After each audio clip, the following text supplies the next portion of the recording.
Dans tout l'Ancien Testament, il est fait mention de Jésus d'une manière ou d'une autre. Beaucoup de prophéties sont données à son sujet qui ne laissent aucun doute qu'il s'agit de lui. Dans d'autres récits, Jésus apparaît en filigrane. Alors j'ai choisi cette expression, j'ai choisi ce mot filigrane parce qu'il m'a plu énormément. Et je crois que c'est tellement ce que la Bible dit. Pour ceux qui ne savent pas, je vais utiliser ce billet, mais je le remets dans ma poche après. Je ne vais pas le distribuer. Voilà. Pour ceux qui ne savent pas ce que c'est un filigrane, si vous prenez vos billets, quand vous prenez votre billet comme ça, il y a ce que vous voyez. Et puis si vous le mettez à la lumière, il y a ce qu'on appelle le filigrane. C'est-à-dire quelque chose qui est à l'intérieur, mais qu'on ne voit pas à l'œil nu. Amen. Bon exemple. Amen. Dans tout l'Ancien Testament, Jésus apparaît en filigrane. On ne le voit pas, son nom n'est pas mentionné, mais il est là. Amen. Amen. La Bible nous parle souvent de l'ange de l'Éternel.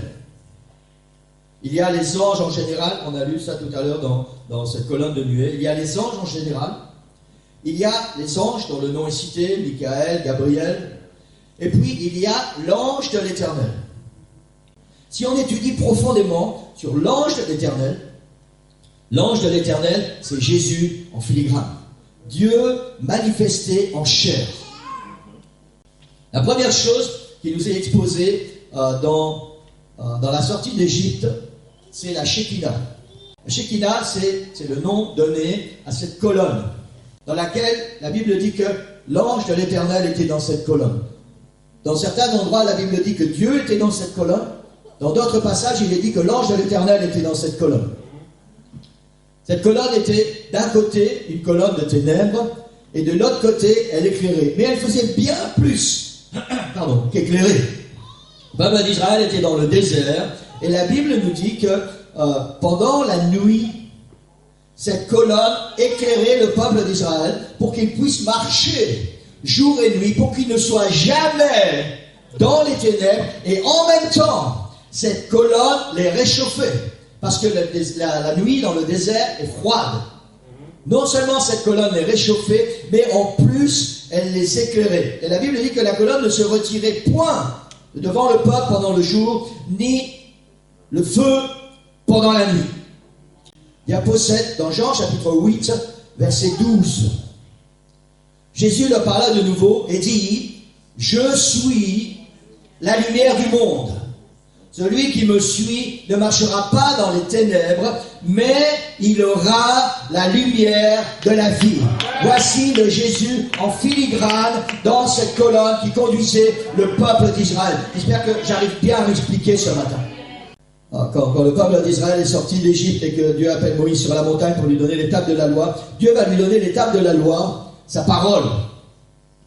Sa parole pour le peuple. Ça va être le fondement des lois de Dieu auxquelles le peuple va devoir obéir.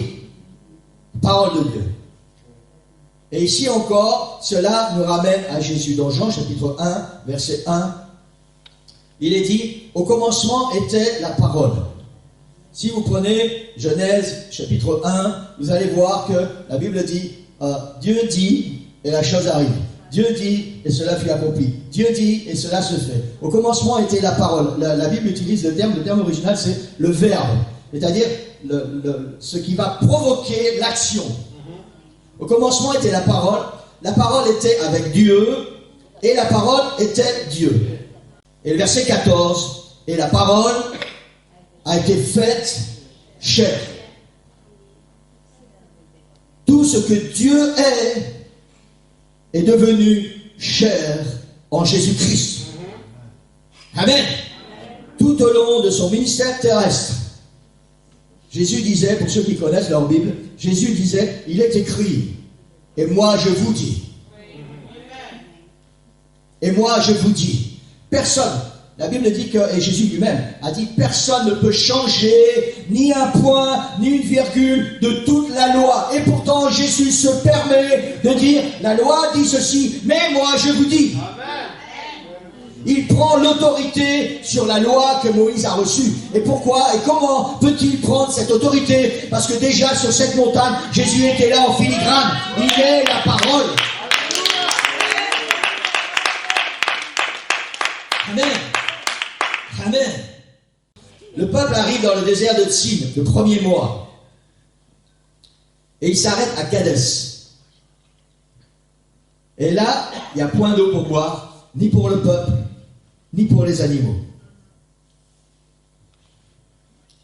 Moïse, sous la pression du peuple, va dans la présence du Seigneur, à l'entrée de la tente, et Dieu lui parle et Dieu lui donne ses instructions. Et la Bible dit que Moïse a levé la main, il a été au rocher, pas du rocher, que Dieu lui a indiqué. Moïse a levé la main, il a frappé le rocher avec sa verge, et la Bible dit que l'eau est sortie en abondance. Amen. Tout le peuple et tous les animaux se sont désaltérés. Dans Jean 7, on parle d'un rocher. Moïse n'a pas frappé n'importe quoi. On parle d'un rocher. La Bible nous enseigne que le rocher des âges, c'est qui? Amen. Vous connaissez votre Bible. Dans Jean chapitre 7, nous trouvons le récit de la fête des tabernacles. Alors, je ne vais pas m'étendre sur la fête des tabernacles, mais divers rites de commémoration de l'événement historique se rattachent à cette fête pour obtenir l'abondance des pluies et des récoltes. C'était une fête en l'honneur de tout ce que Dieu les avait bénis dans les champs. Et il y avait des rites qui étaient accrochés à cette fête des tabernacles, et notamment pour obtenir la pluie et les récoltes pour après.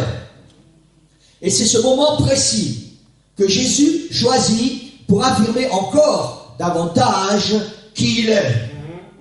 Dans Jean 7, versets 37 à 39, la Bible dit le dernier jour, le grand jour de la fête, quand la fête est à son summum. N'oublions pas que ces gens sont réunis pour rendre grâce au Seigneur pour tout ce qu'il a donné, mais aussi pour demander au Seigneur, avec tout ce rituel, demander au Seigneur la pluie et la bénédiction sur les récoltes à venir.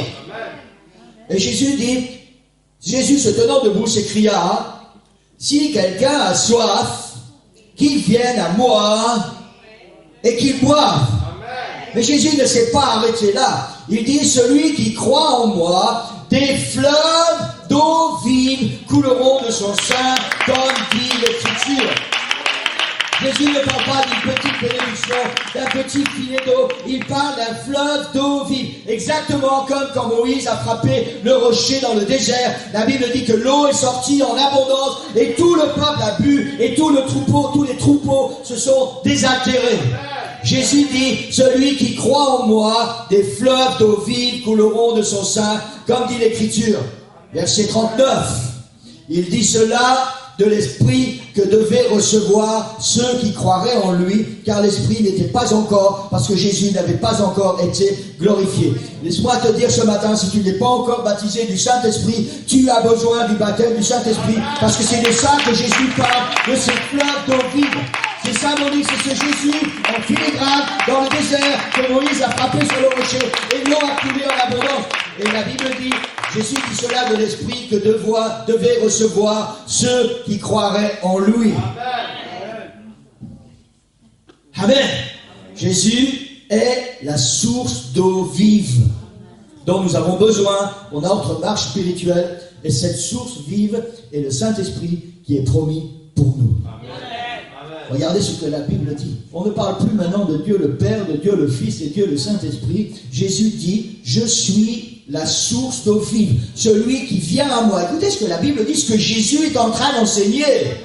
Il dit, celui qui a soif, qu'il vienne à moi et qu'il boive. Il ne dit pas qu'il aille vers Dieu, le Saint-Esprit. Il dit qu'il vienne à moi, Jésus, et qu'il boive. Des fleuves d'eau vive vont couler de lui. Et il dit ça de l'Esprit que ceux qui vont venir doivent recevoir.